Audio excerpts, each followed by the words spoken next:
यहाँ पर ली हुई है और रेप पीड़िता की मां भी इस प्रदर्शन में मौजूद है और लगातार ये मांग की जा रही है कि सख्त। कुलदीप सिंह सेंगर अभी जेल में ही रहेगा, उसकी रिहाई पर रोक लगा दी गई है।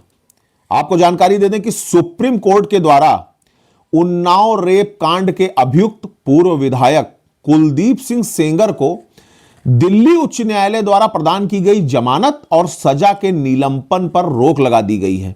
आपको जानकारी दे दें कि यह फैसला ऑनरेबल सुप्रीम कोर्ट के द्वारा सीबीआई द्वारा दायर की गई याचिका पर लिया गया, जिसमें हाईकोर्ट के 23 दिसंबर 2025 के आदेश को चुनौती दी गई।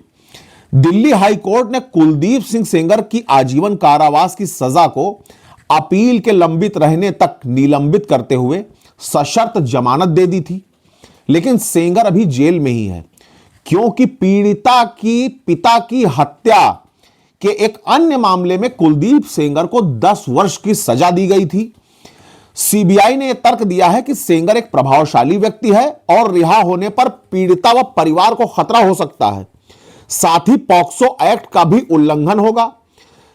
चीफ जस्टिस सूर्यकांत की बेंच ने 28-29 दिसंबर 2025 को हाईकोर्ट के आदेश पर स्थगन आदेश जारी करते हुए दिल्ली हाईकोर्ट द्वारा कुलदीप सिंह सेंगर को दी हुई राहत पर रोक लगाते हुए यह आदेश पारित किया है कि अग्रिम आदेशों तक सेंगर जेल में ही रहेगा, उसकी रिहाई नहीं हो सकेगी।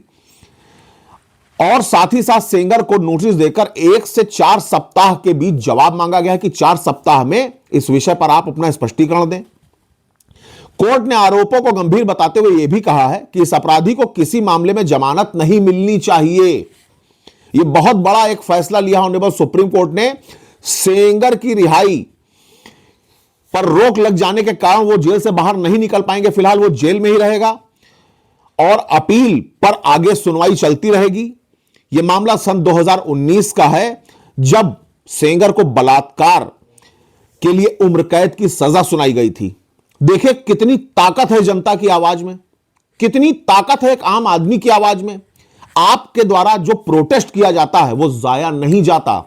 जब पूरा देश, पूरा समूह, पूरी जनता मिलकर के किसी चीज के लिए आवाज उठाती है तो भ्रष्टाचार कितना ही प्रबल हो, न्यायपालिका हो या कार्यपालिका हो, सबकी जड़ें हिल जाती हैं। यह फैसला कोई आम फैसला नहीं है, यह बहुत कुछ सिखाता है हमको, आपको। वो बात एक अलग की है कि कोर्ट की प्रोसीडिंग में क्या होता है। एक न्यायालय के द्वारा जमानत प्रदान कर दी गई, सजा को निलंबित कर दिया गया, वहीं दूसरी न्यायालय के द्वारा उस पूर्व न्यायालय के आदेश को रद्द करते हुए एक नया आदेश पारित किया गया और रिहाई पर रोक लगा दी गई।